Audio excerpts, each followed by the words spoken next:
Okay, taking a look here at the back arm. Okay, and again, that back arm, the backhand is going to control, where the bat is, where the barrel is. Again, we noted that B kind of starts off with that bat in a flat position and kind of leaves it in a flat position, which creates a heavier bat, and tends to want to widen this back arm, creating a unnecessarily longer path to the ball. Whereas our professionals, again, you can look at the difference, and when they make contact at the same time, you know, look how his hands are still back here and the barrel's still above the hands. You can look how flat here and how much heavier the bat is, and how our professionals really take a path from right from the shoulder straight straight down to the ball here, whereas the amateurs tend to kind of take a path, more along this kind of longer plane to it.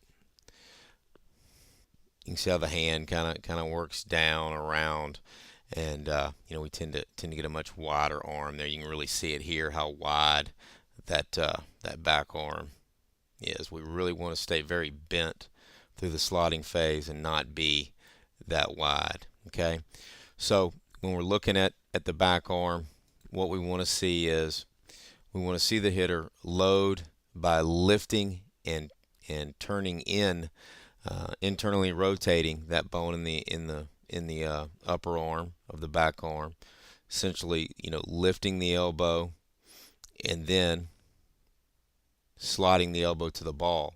The elbow stays very bent through these two phases. Okay, very bent.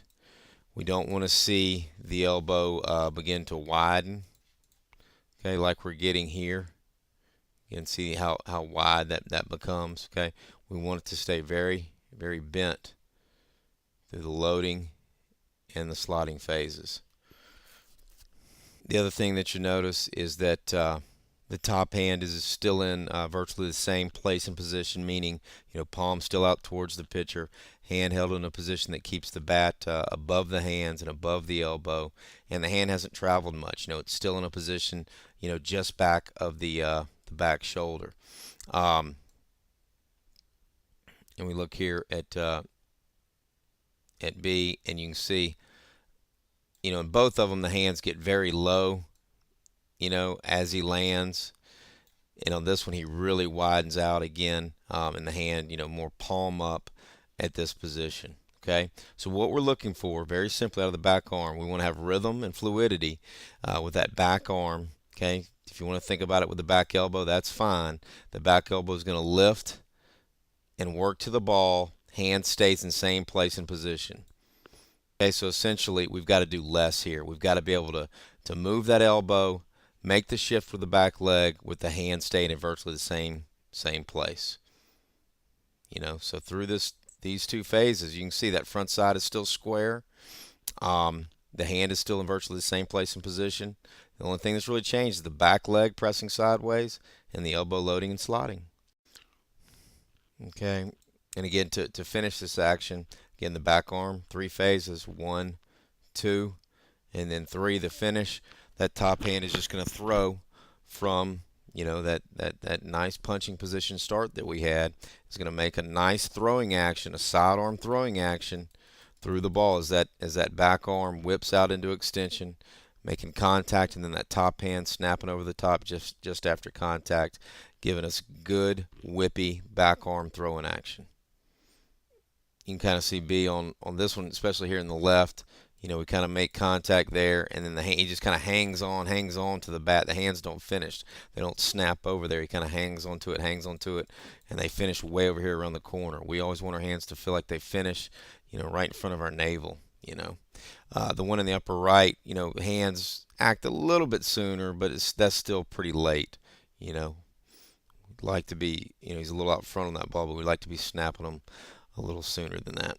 So to summarize, we've got to get a little better press out of that back leg, B, before the front heel lands, a little more sideways drive out of that back leg. We've got to be able to lift and slot the elbow to the ball with the hand still up here in this position where the bat is up, palm out on the pitcher. We're going to continue to stay square on that front side. Create maybe a little more tilt, at that front hip socket, bring us back just a little bit more on that front side as we get through it. Okay, you can see the nice tilt here.